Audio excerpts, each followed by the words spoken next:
I thought I took non-drowsy medicine, and I took what is clearly becoming extra drowsy medicine. Starting to feel like Courtney Love after a few Quaaludes, which is just like moderate sleepiness for her, but for me it's like, so just in case I get off track. Let's see here. So in 35 years, I've learned a little bit, and most of that being about relationships. So let's get into that. Relationships, as far as that goes, I feel like my favorite part of the relationship is the freak out moment. Now, this is the part that happens between 6 weeks and 6 months in every relationship, where the guy starts to freak out. Sometimes it's the girl, usually it's the dude. And it's kind of like that scene from a horror movie where they think I'm Mike Myers and they're Jamie Lee Curtis, and they're freaking the fuck out. You're inching towards them really slowly. But they're like, no, you're moving too fast! No, trash can, homeless person, heart attack, they're throwing stuff to try to slow you down, and you're like, I'm literally just asking if our dogs can meet. It's ridiculous. It's not a weird thing. Calm the fuck down. But he's manic and he's sweating and he's ripping stuff, and then there's like other stuff he's throwing, grocery cart, bookshelf. Oh, no, too fast! And I look at him and I'm like, fine, I'm just gonna stand here still. It's fine, I'm just gonna stand here still. But by the look on his face, he's hearing the theme song to Friday the 13th. He's hearing like the but really all I'm saying is brunch, brunch, brunch, brunch with my mom.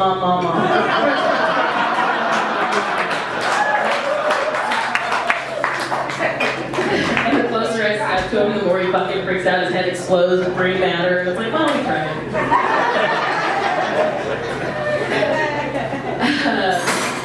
I've also discovered, including my most recent relationship, that I love emotionally unavailable men. If I had a type. So,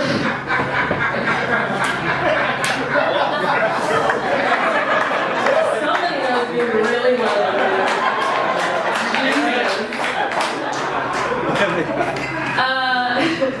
My mom always said I could walk into a room of like 100 dudes, and the first guy that's like, I just got out of a relationship, lost my job, and I'm going through some health issues, I'd be like, I don't help with you.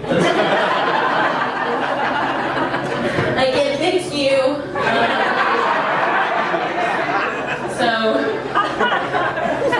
the emotionally unavailable man. Not that there aren't emotionally unavailable women, there are. But let's do it this way, okay? Let's say there's this woman.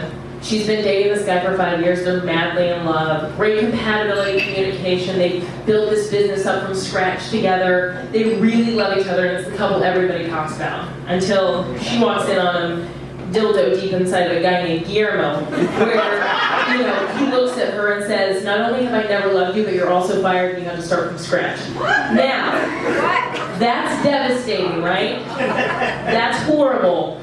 But a woman can come out of that the next day and still kind of know, I'm going to have to process this, I'm going to have to grieve this, but I know I'm going to find love again. That's what a woman does. Now a dude could have gone on spring break when he was 18 in Panama, hooked up with a girl for one night, lost her number, cried for 30 years. Now he's 45 years old, living with 6 dudes in a studio apartment where he still puts his movie posters up with thumbtacks.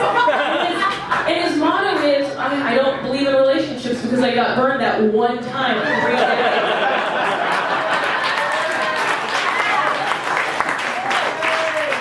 It's like, seriously? He's like, well, you didn't know her. Yeah, neither did you.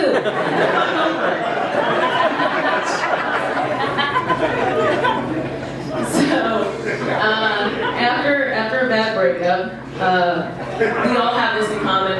We all tend to date down, right? So, because after a bad breakup, it's like you just got kicked off on Mount Everest, right? So you're not going to go after Heidi Klum's or George Clooney's. You're not going to do that, because those are like Mount Whitney's, Half Dome. No. You're going to be hanging around like the Runyon, Fryman area. Or like drop your bar even lower to where it's like me, where it's like the parking lot of Chipotle. Like that. Right? So what I'm trying to say is you start dating Schmeagol from Lord of the Rings. That's your Now here's the difference between the genders. So, I have a friend named David. Good looking, has his shit together, funny, great personality. He went through a bad breakup and starts dating this new girl. Takes me 6 months to meet her. I go to like a sports bar, and all of our other guy friends have met her, and I'm so excited to meet her.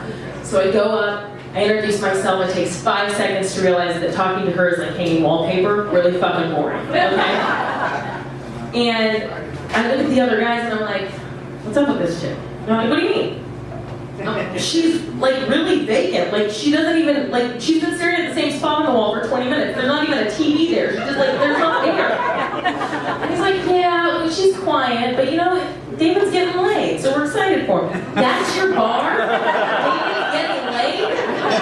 She's 2 steps away from being catatonic. Here's the difference. I call my girlfriends up after a bad breakup. I say, hey guys, I'm seeing this new guy. Want you to meet him. The girls meet me at a bar. I walk in with fucking Gollum. Okay? So, I'm dragging Gollum in. Some of my friends here know who I'm talking about.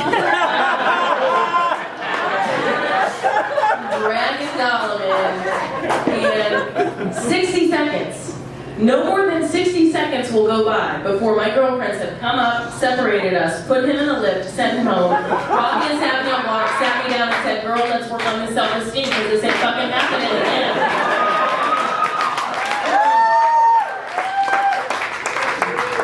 So to put it in perspective for you, I dated Gollum for 60 seconds, but David is now celebrating 2 years with, I don't know her fucking name! I met her 8 times, I don't know her fucking name! That's who he's with. So, now the good news is after you date Schmingles, you get some self-esteem back, you start to date up again. Now here's my warning. Do not date someone who has always been good looking. Very important. Because I know some people, oh no, that's fine, no. They've never had to hunt for their food. They've never had to develop a personality or have a sense of humor or learn how to be intimate because they've been fucking good looking their whole lives. No, here's what you want to do. You want to find an 8 who used to be a 2. That's your money maker right there. Somebody who had weight issues in college, maybe a little acne. I'm referring to myself. I was pushing 200 with acne. And my current boyfriend, same thing. He was a little tubby bunny also. And but he had the added really thick Italian nose, but the one that looks like he was a boxer. So he just got the shit beat out of him all the time, right? But between cardio and a really good ENT doctor that fixed his deviated septum, he's gorgeous now. He's fucking gorgeous! Ah! Gorgeous! And anytime I feel him slipping away, all I have to do is lean in, grab what used to be his love handle, and whisper, who's mommy's chubby little bunny?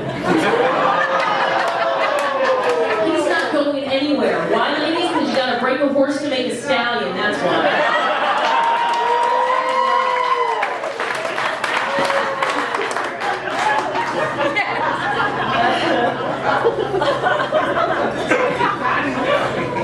There's nothing more attractive than a really good-looking guy with low self-esteem. That's what we have in common. I've also noticed that. Okay, we'll skip to this part. So let me introduce everybody to my favorite bar regular, Jimmy Roush, 75 years old. I'm gonna have to go back on my carpet because you're in. He's hammered. He is hammered. Shh. God. I told you not to start until 8:30. Drinking. So he's going to give us time updates for the rest of the evening. Just hold on. Alright, so Jimmy is what I call my 180 regular. Now, a 180 regular is when a person comes in and they're totally normal when they're sober, but after a certain amount of drinks, they turn into a fucking nightmare. Love you. Love you. So I call Jimmy 3 vodka on the rocks and done. Because before the third vodka on the rocks, he's totally normal. He's like, how are you doing? How's your mom? How's the writing going? After 3 vodkas, he starts to slur his words and he's like, if I was 40 years younger, I'd jump over this bar and I'd take you. You wouldn't even know it was coming. Somebody had to hold down your legs. 100% sure that is rape.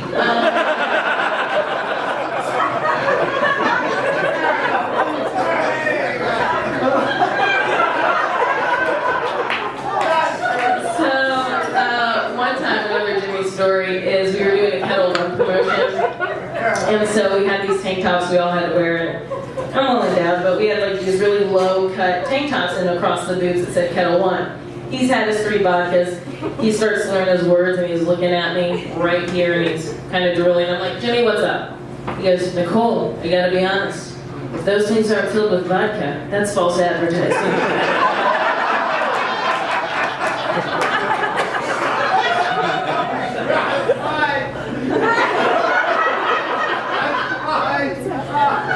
Okay, you have to be quiet the rest of the stuff.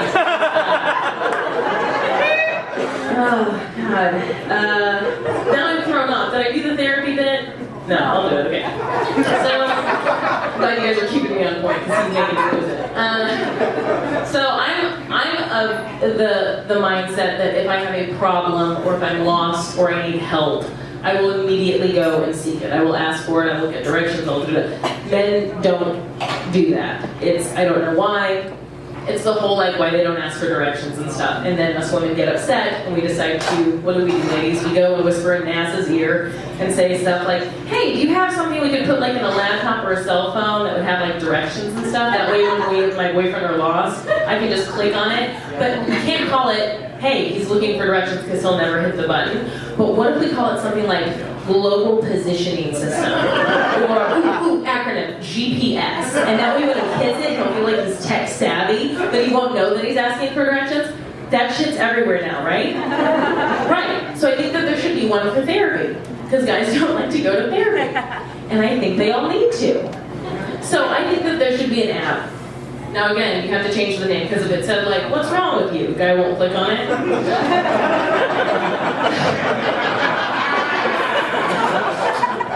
But if you call it something like, you do not go to, okay, no, that's true. He actually does go to therapy because I got him to go to therapy. I actually got him to go to therapy, so I think that. But the app can't say that, so we've got to call it something else, like tools and titties or something. Or since the Super Bowl's coming up, it should just say like something like Sunday, Sunday, Sunday, right? So they click on it, and here's the thing, they have to answer like 3 significant questions, or they can't use their phone again. Like they can't like just get out of the app. So like the first question would be like, how do you feel about your mom? You gotta be like, what the fuck? Good, I guess. Do you really feel that way? I mean, yeah, she did everything she could to raise me. I mean, yeah, I had to grow up early and take care of my younger brothers and sisters, and I got emotionally depleted by it, but I feel, what the fuck is happening? And then, but this app also can search through all their databases and social media and all the like emails and stuff, so it can ask really specific questions. So it could say something like, hey, now that Sheila, your ex, is dating Fred, don't you feel like those girls you've been having one-night stands with the last 6 weeks are just filling a void and that you should probably move on? What the fuck? Yeah, boy! But how many guys would actually just throw the phone out and get a new one? And be like, let's see, 35 years. Oh, things I love.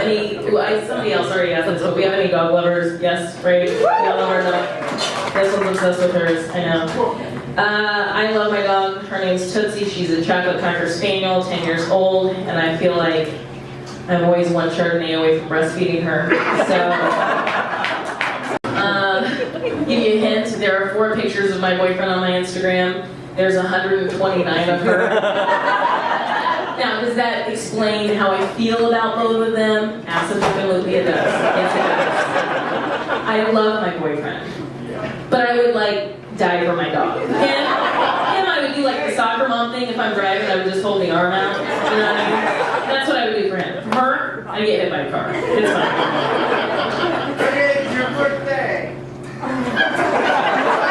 Jimmy, stop. No, today's your birthday.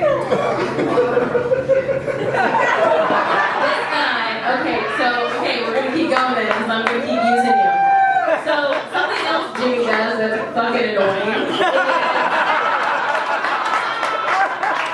He goes, shut it. He goes up to people when they're start eating, and he's like, that's not healthy. You better take half of that to go. He did it to a grown man the other day, my friend Bob, remember Bob? But he does it to really petite women too, who are eating like a burger, and he'll go up and be like, there's no way you can eat all that, right? So yesterday, I'm eating some French fries, and I don't normally, whatever, who gives a fuck what I eat? I was eating French fries. I could eat them every day if I wanted. And he goes, Nicole, come over here. And I'm like, what? And he goes, hands me a tangerine and says, put those fries down, you need this. Legitimately happened yesterday.